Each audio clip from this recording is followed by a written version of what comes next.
Canada is expected to become the first G7 nation to fully legalize marijuana by Friday, fulfilling a 2015 campaign promise of Prime Minister Justin Trudeau. On Monday, Ottawa's House of Commons voted 205 to 82 to send the legislation back to the Senate after accepting all but 13 of the 46 amendments proposed by the upper body. The debate in the Senate continued on Monday afternoon, with Senator Peter Harder urging his colleagues to pass Bill C-45 known as the Cannabis Act without further changes, if we concur with the House of Commons. I think we will find most Canadians pleased with the manner in which we've discharged our constitutional role, Harder told his colleagues in the Senate, Canada's CTV News reported.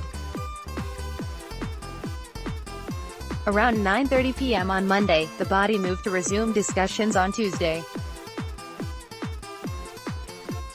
While debate continues surrounding the specifics of legalization, the bill is expected to pass by the end of the Canadian Parliament's term on Friday. Parliamentarian Bill Blair, who is seen as the government's point man on the legislation, told CTV News that as long as the bill passes this week, the government aims to move forward with the changes by September. We are probably looking at a date of implementation somewhere towards the beginning of September, perhaps mid-September, Blair said. When the bill passes, it will fulfill a 2015 campaign promise of Trudeau. During his campaign, Trudeau argued that the only group benefiting from Canada's prohibition was organized crime, also admitting that he had shared joints with friends several times in the past. The move by Canada will also make it the first G7 member to fully legalize recreational marijuana.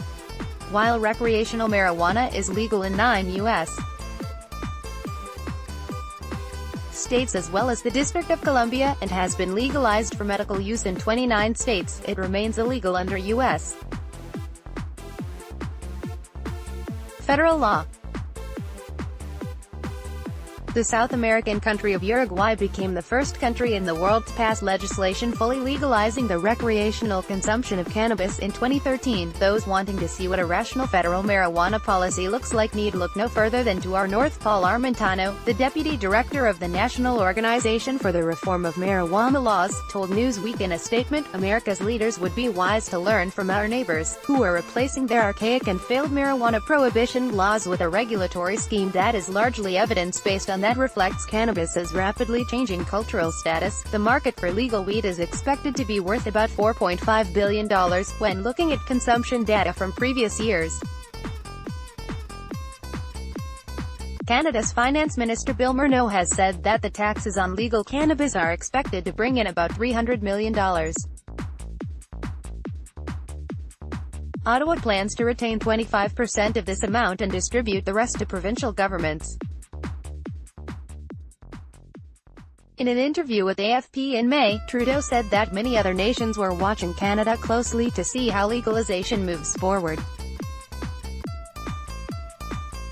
There is a lot of interest from our allies in what we are doing, he said, The Telegraph reported. They recognize that Canada is being daring, and recognize that the current regime of prohibition does not work, although U.S. Attorney General Jeff Sessions has taken a tough stance against cannabis, even in states where it's legal. Many Republicans and Democrats have come out in support of decriminalization and also legalizing the drug.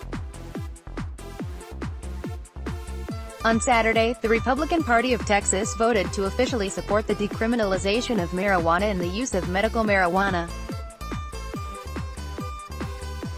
Bipartisan legislation has also recently been circulated through the Senate by Cory Gardner, a Republican from Colorado, and Elizabeth Warren, a Democrat from Massachusetts, aiming to protect marijuana users who follow state regulations from prosecution.